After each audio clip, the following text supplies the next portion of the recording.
man, maybe, I don't know, guys, I don't know, but whoever's listening, maybe you feel lost. Maybe this Christmas you feel lost. I pray that you would take comfort in Immanuel, God with us, that God came, he fulfilled that prophecy, and he's come for you. And I pray that you would feel found this Christmas, knowing that the King, not only of the Jews, but the King of the universe, loves you and was willing to come to rescue and to find you. Amen.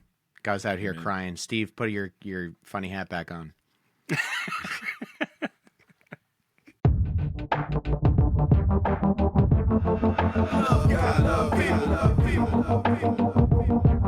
It's the AC Podcast. For the love of God, love people.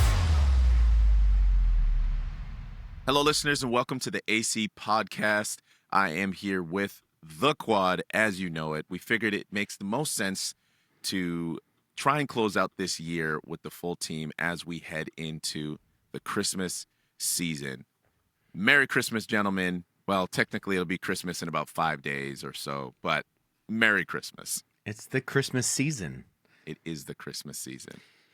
Merry Christmas, man. Yeah, this is my favorite time of year, I gotta say. Yeah, I agree. I'm loving the Christmas music, man. Just fills my heart with joy. Steve, I'm a little disappointed because before the podcast began, you had a certain type of attire. Regalia. Yes, regalia. Well. There, thank you. Don it. Don Okay, me now. So this is Don, we know the Don gay you apparel. now. Yes, thank you. Okay, so this is good, but we're still missing something that I saw earlier. So Yeah, can we yeah. please get in uniform if you're going to show up? Yeah, both. Yes, we're going to need you to commit to the role. Commit Wow. to the role. Yeah, There we go. There we go. yes. This is Rudolph. appropriate Now I'm going- work attire. For So- those who Yeah. can't see what we're seeing, Steve is wearing reindeer antlers and a Rudolph nose that is blinking. Yes, the late, great theologian, Dolph Rudolph. Perfect attire. We'll quote him Now- later. Now Yeah. let me give you an exegesis of John 1:14 in a really serious tone with a straight Oh, face yeah. with this on. Yeah, Look I'm him going to in have the to ask eyes. you to take that off immediately.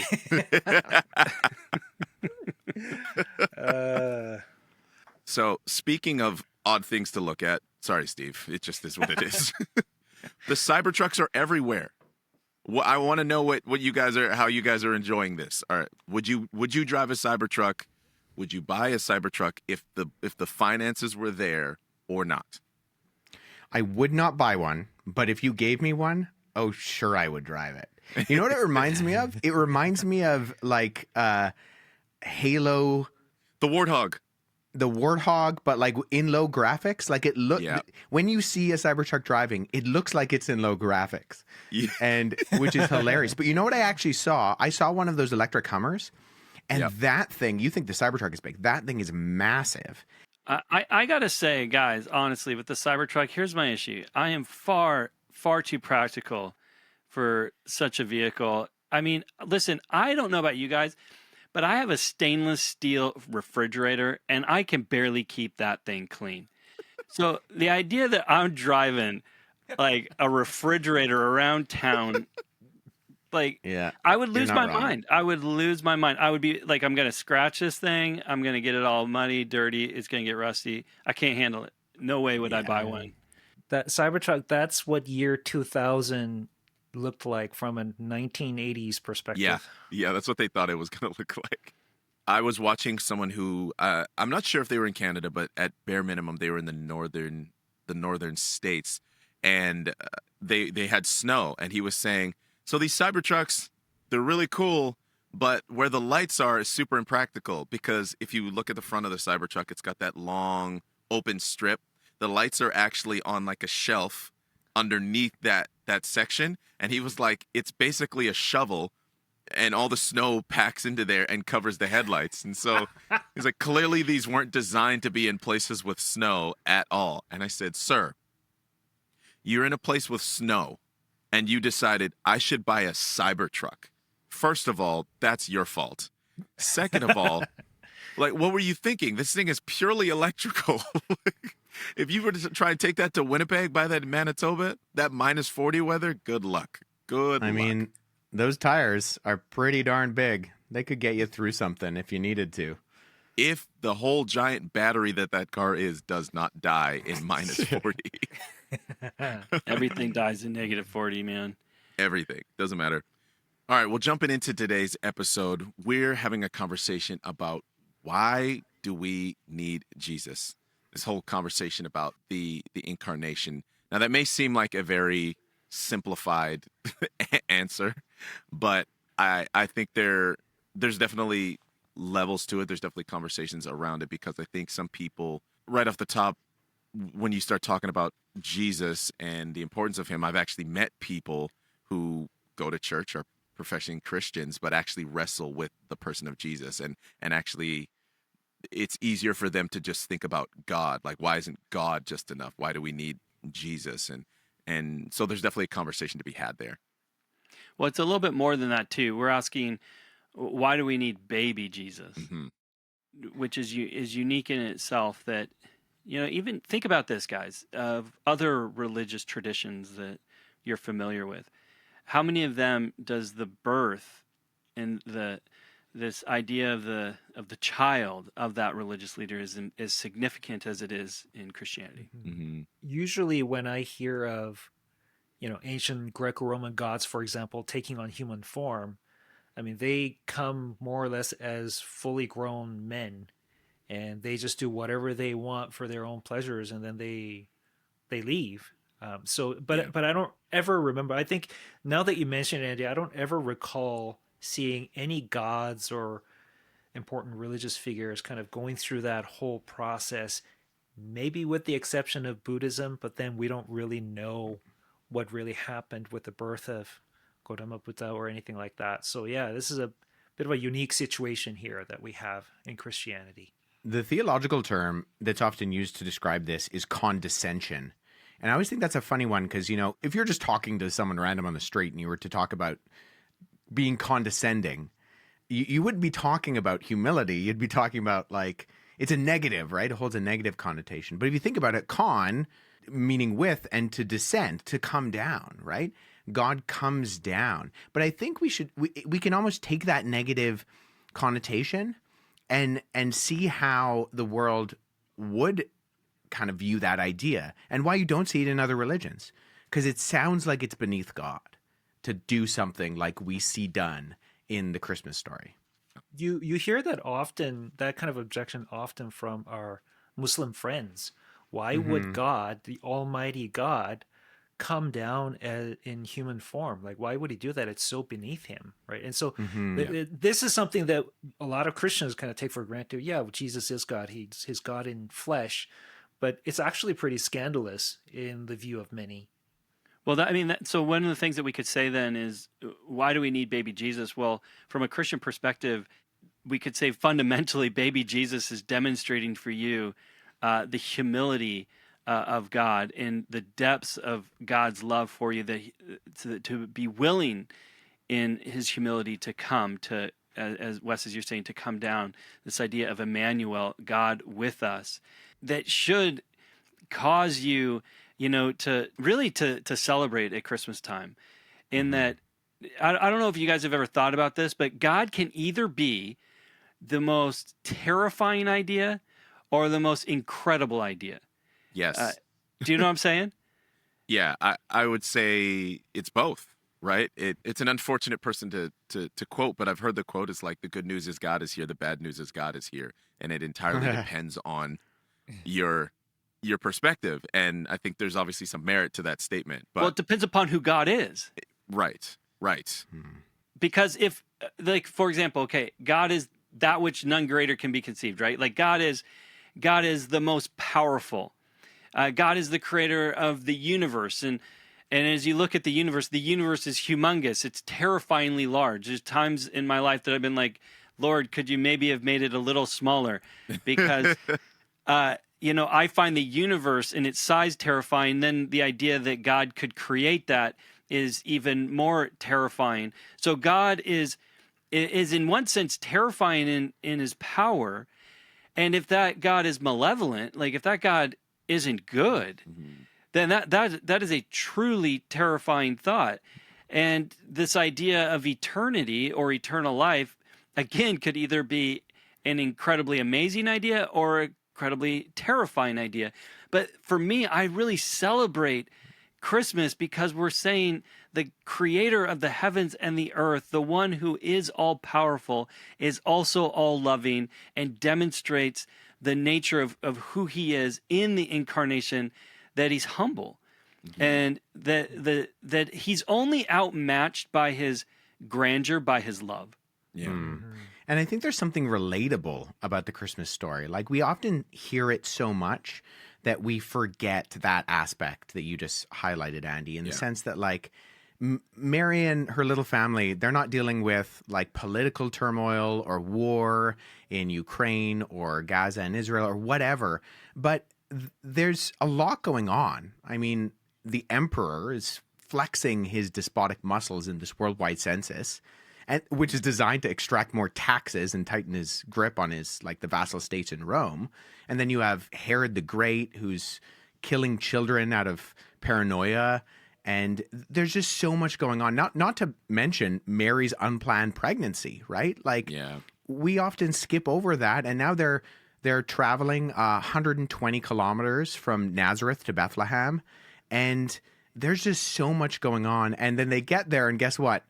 They have nowhere to stay. Like, I think it's so easy, because we hear this story so often, to forget that, man, if I put myself in Joseph's position, the amount of anxiety that I would feel in the whole context of what's going on. And that's the beginning of the story. Like, this is the God who created that universe that you were talking about, Andy. And this is the way that he's choosing to launch the ministry of his eternal plan. Yeah, for him to level the playing field right away, even for himself, it's like he almost removes the excuse a little bit from, the lives we lead sometimes. Because I think if baby Jesus were to have come in and it was just smooth sailing, and then all of a sudden the cross would have been like, oh, well, I mean, I've had to achieve some difficult things, but it seemed pretty smooth sailing up to that point.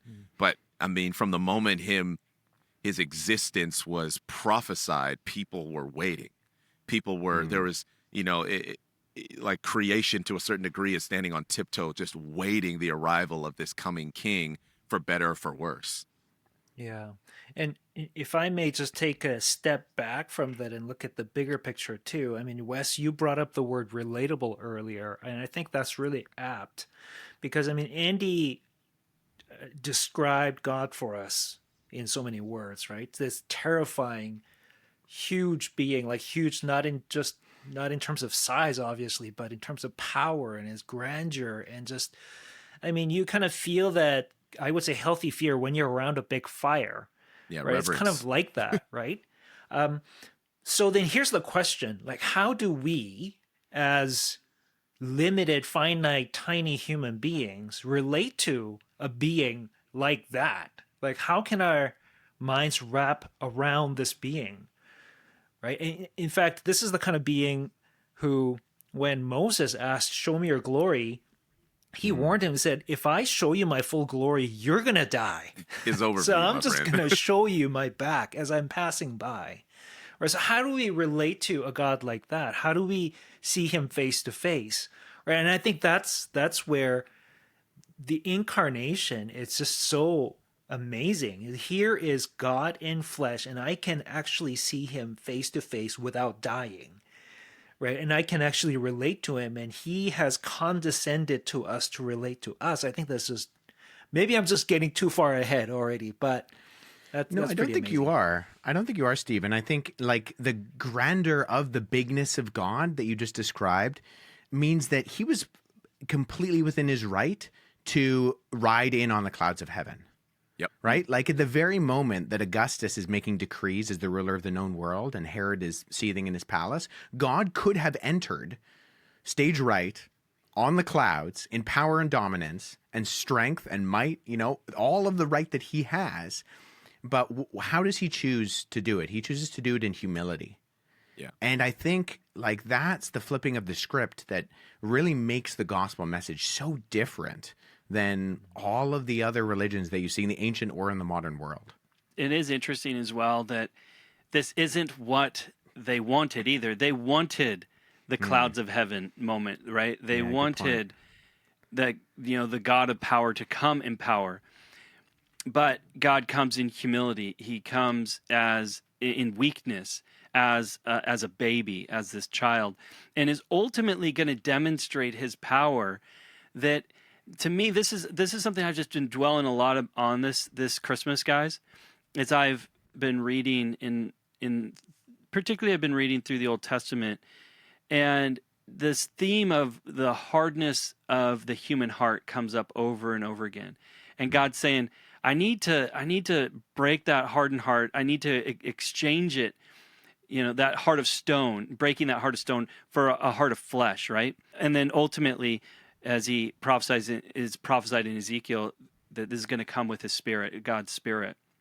I can't help but feel like this is how God breaks that heart of stone, is with a child, is with a baby born in a manger.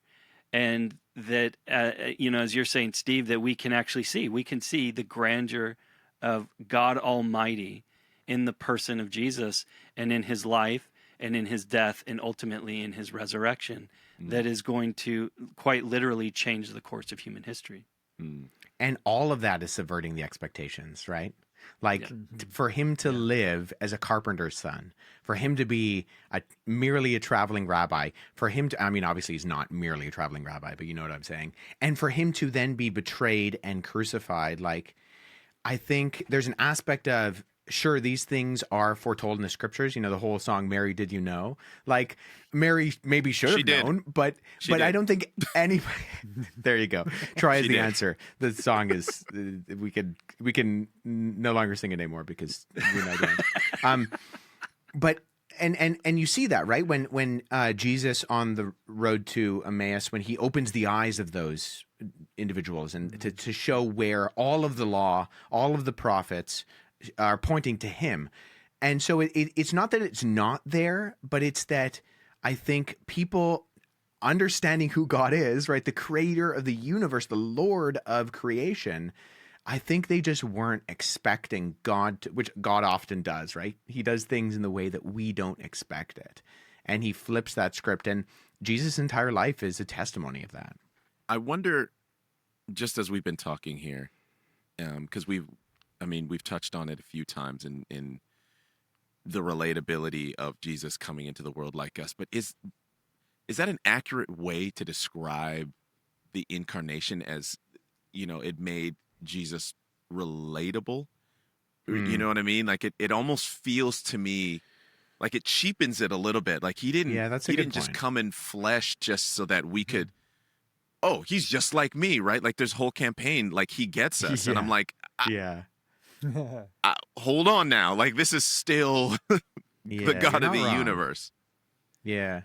Well, let me kind of go along with that, Troy, and maybe answer that question, why baby Jesus, maybe from a different perspective. When we're thinking about Jesus, sometimes we forget that there's this interesting hermeneutic that Jesus uses in Matthew chapter 19, where he's being challenged about divorce and being asked, can we divorce for any reason? And Jesus' response is quite interesting. He says, in response to the Pharisees, I believe it is, well, that wasn't the way it was meant to be. Moses, because of your hard heart, Moses allowed for you to write a certificate of divorce, but it wasn't meant to be that way. Yeah. And this is something that the Jews would have understood, but did they realize what would be necessary in that? There's another thing that wasn't meant to be this way. Israel was never meant to have a king. That's right. They were always meant to be under God's rule. First Samuel, right? Yeah. And yet God said, okay, fine, because you're a hard heart and you want a king, I'll let you have a king. Yeah. So they have Saul, and Saul ends up being a bad king, right? And then they have David, and David again ends up not being a perfect king. And there's this need to go back, right? To, like, it wasn't meant to be this way. Yeah, that's right. And when Jesus is born, he is the Messiah, which a lot of people, by the way, don't realize. And I hope you've listened to this podcast long enough to know that Messiah is a title. It's not a name. And quite literally in the Jewish context means king. Yeah. So we're talking about King Jesus, King baby Jesus. As you see in Matthew, the beginning of Matthew and Luke, you see this genealogy that's pointing back that he is the rightful heir, the king. But ultimately, it's going back to the way that it was meant to be, that this is Immanuel, God with us. Yeah. And I think Matthew is purposeful when he writes his genealogy in that, our Old Testaments and our Protestant Bibles end with Malachi. But if you have a Jewish Publication Society, a JPS Bible, a Tanakh, it actually ends with Chronicles. Now, we split it into 1st and 2nd Chronicles. They just have Chronicles. And the reason for that is because there's this expectation of the Messiah coming back. And so there's a Davidic expectation of David. And I think Matthew is purposeful in that the two books in the Bible that start with the genealogy are Chronicles and Matthew. And Matthew picks up where Chronicles ends off and says, hey, I'm going to finish the story. And I actually think that all of the gospel authors think they're writing scripture. And I think Matthew makes that very intentionally clear in that he is fulfilling that expectation in the new covenant that fulfills the old covenant with who Jesus is. Can I just throw in a little tangent here? This doesn't really have much to do with anything else, but since we're bringing up the genealogy, Justin Brierly, right, our good friend over on the other side of the pond. So his church was doing this Bible reading marathon. So I don't know how many days it took, but around the clock they were reading. So he was looking for somebody to fill the early morning times from our side of the pond. So I volunteered and I read for about an hour, volunteered for an hour. I get in and it's my turn to read. You know where I landed? Genealogy. 2nd Chronicles. And I'm reading something like 13 chapters of name after name. I kid you not. I was just about losing my mind. Oh, I hope I'm saying this right, but So-and-so, son of so-and-so, daughter of such and such, had 4 sons, and their names were such and such. And all these Old Testament names that you rarely, if ever, hear, right? Yeah. That's a Sunday that was school fun. nightmare, man. It is. I have a little bit of a question with this because Jesus is the incarnation of Jesus, of baby Jesus. It definitely, there's a conversation to be had about how we see the material world versus how God obviously does. But how do you guys see the incarnation kind of explaining that for us? I think that's a great point. I think I've heard it a couple different ways. One is from Genesis, right? If you read the first couple chapters of Genesis, especially the first chapter where God creates, day 1 to day 6, his affirmation is always, and God saw that it was good, and God saw that it was good, right? And this is not just some spiritual immaterial realm. He's looking at everything that he created, and at the end he says, this is very good. And so I think right from so for me, when I look at the incarnation, he is affirming the goodness of the material world yet again, contrary to what sort of the Gnosticism of that era, or Gnosticism as it was developing in Jesus' day, where it was like, okay, even Platonism. Right. What is Platonism? Well, Plato's philosophies, where he kind of he had very low regard for the material world. He was all about he called them the forms, some, I don't know, abstract ideas that are real, but they're kind of floating around kind of thing. And his view was that's the best thing. We're sort of an inferior copy of it, right? And Gnosticism was very much the same way. We're kind of trapped. We're souls trapped in a body, and we need to get out. And here's God doing the exact opposite, where meat prisons. That's a memorable way of putting it. But here's God doing the exact opposite. I hate that. Where God is spirit, but he enters into the material world in a body. That's really interesting because it actually speaks to the value that God has placed on his creation. Yeah. Right. That he is going to then invade from the spiritual world into the natural, and that is how valued he sees us. Like that, I mean, we could stop the episode right there. If that doesn't move a believer, if that doesn't kind of shake you up a little bit, then I don't know what will. Well, and I think what the Incarnation testifies to is that there's a theology of the physical and the spiritual that need to be unified. And I think we often divide them. And I see this in evidence of things like people thinking that heaven is our end destination. Heaven is not our end destination. If anything, heaven is like the layover until the resurrection. Like heaven's going to be great. It's going to be amazing. But realistically, the goal is for us to have renewed bodies, because I think we are an inherently physical and spiritual being. And we see that in that Jesus coming into the world is not, he can come as sinless, as perfect, and as what humanity was always meant to be created in that way. And that's encapsulated in him. But I think we often can have this idea, which can often be Platonic or Gnostic in the way that you just described, Steve, in that we kind of downplay the physical world, even something like creation care or physical health, or like, I think there's almost a theology that goes along with these things that we can look to Jesus entering into human flesh and the goal of the resurrection, which was mocked in the ancient world. Paul is preaching at Mars Hill, and the pagans are following along with him. You can see them nodding their heads until he uses the word resurrection, a Gnosticist, and they're like, "Nope, that's nonsense. I don't want to be. I don't want to be in this meat prison, right?" But it's a lack of understanding of like the physical and the spiritual are not in competition to one another. Another aspect of this that we sometimes don't consider as well is what's even required for, baby Jesus to come, or for the incarnation.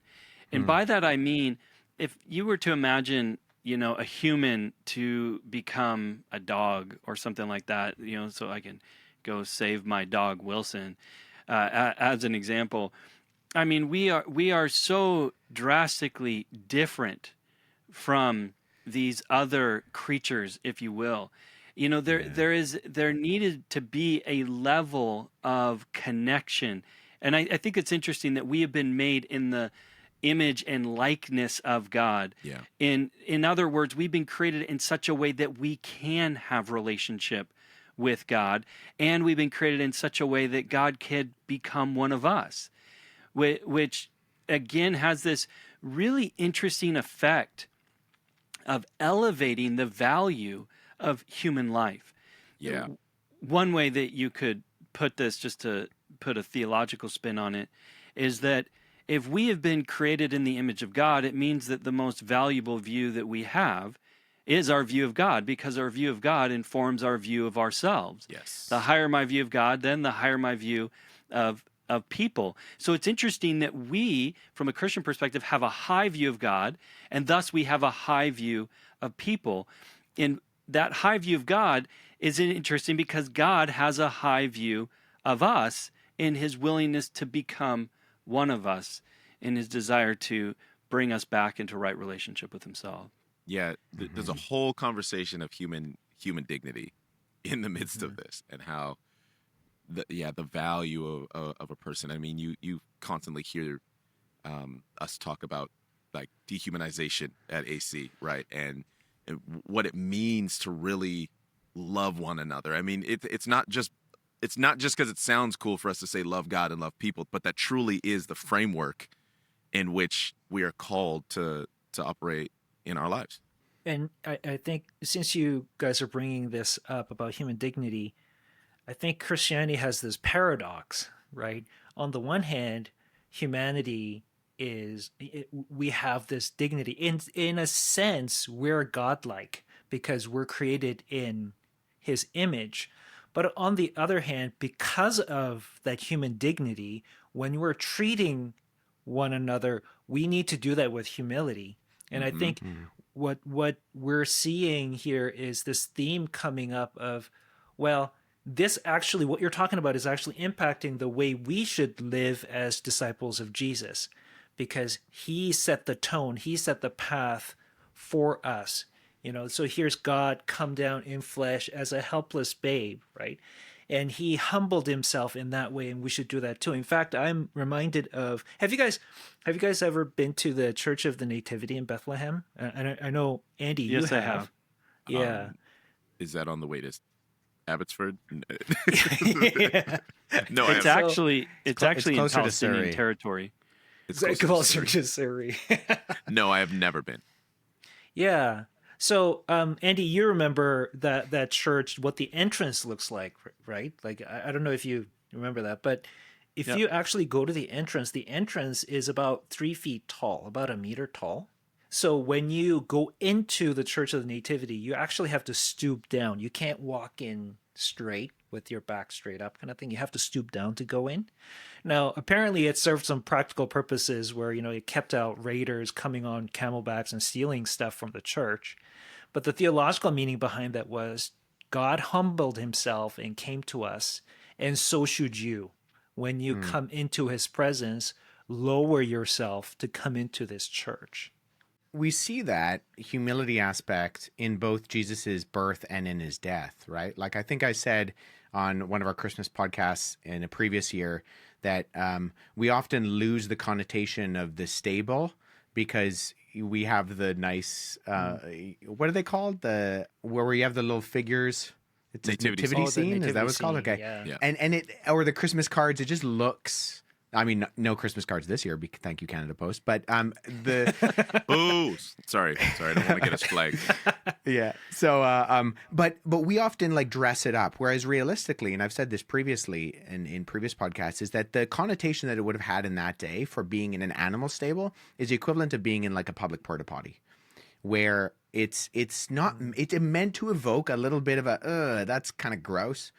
And then also his death, right? This is a death that's meant for the lowest of the low. It's meant to be humiliating. It's meant to be dehumanizing. And so I think it would have been for the first century Jew to see this. What do you mean the Messiah was born in a stable? What do you mean our king came from a public porta potty? Like, this is meant to evoke a certain sense of the lowest of the low, the highest of the high becoming the lowest of the low.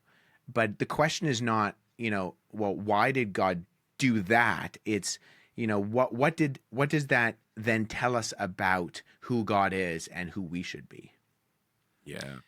Well, on that note, this is an interesting thing to think about. So we talked about why did baby Jesus need to come, and on the one hand, we talked about this idea of his kingship, that this baby being born is the Messiah, that it's King Jesus. And so it's interesting, like with the nativity scene, right? On the one hand, you've got the wise men coming with gifts for a king, and you've also got Herod the Great looking for this prophesied king, right, wanting to kill him. And then on the other side of that nativity, you've got the shepherds that and what they represent. And I just want to read a verse. I'd love to read the extended part of it, but I'll just read part of it, where it's found in Ezekiel 34, and it's this prophecy of God coming as a shepherd. And so you get both of these things happening. So sometimes I wonder, man, I hope Christians realize when they put out that nativity scene that there's so much depth Yes. to what's happening there. Gifts for a king being welcomed by shepherds. So hear this. The word of the Lord came to me, Son of man, prophesy against the shepherds of Israel. Prophesy and say to them, this is what the sovereign Lord says. Woe to you, shepherds of Israel, who only take care of yourselves. Should not shepherds take care of the flock? You eat the curds, clothe yourself with the wool, and slaughter the choice animals, but you have not taken care of the flock. You have not strengthened the weak, or healed the sick, or bound up the injured. You have not brought back the strays, or searched for the lost. You have ruled over them harshly and brutally. So they were scattered because there was no shepherd. And when they were scattered, they became food for all the wild animals. My sheep wandered all over the mountains and on every hill. They were scattered over the whole earth, and no one searched or looked for them. And then comes Jesus. Mm-hmm. Right? And then he'll say things like, I'm the good shepherd. And I'm the one who left the 99 that went looking for the one. And man, my prayer, honestly, my prayer this Christmas is I hope that you see that Jesus is king and that he is a good king. I pray he's king of your life, but he's also a shepherd. And he's not just any shepherd, he's a good shepherd. Yeah. And that he's interested in you. And man, maybe, I don't know, guys, I don't know, but whoever's listening, maybe you feel lost.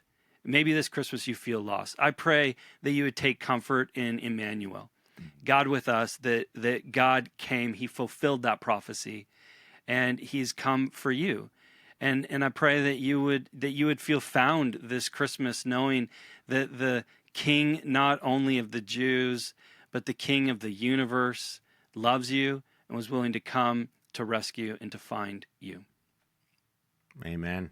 Guys out here crying. Steve, put your funny hat back on. Thank you so much, listeners, for tuning into the AC podcast this year. It has been an incredible year. We do about 55 episodes a year. So for all of you who have maybe new listeners or are the faithful who have listened to every single episode, thank you so much. And we can't wait to be back on the podcast in the new year. So from all of us at AC, on the count of 3, we're going to say Merry Christmas. 1, 2, 3. Merry Christmas. Christmas. You know the drill. Love God, love people.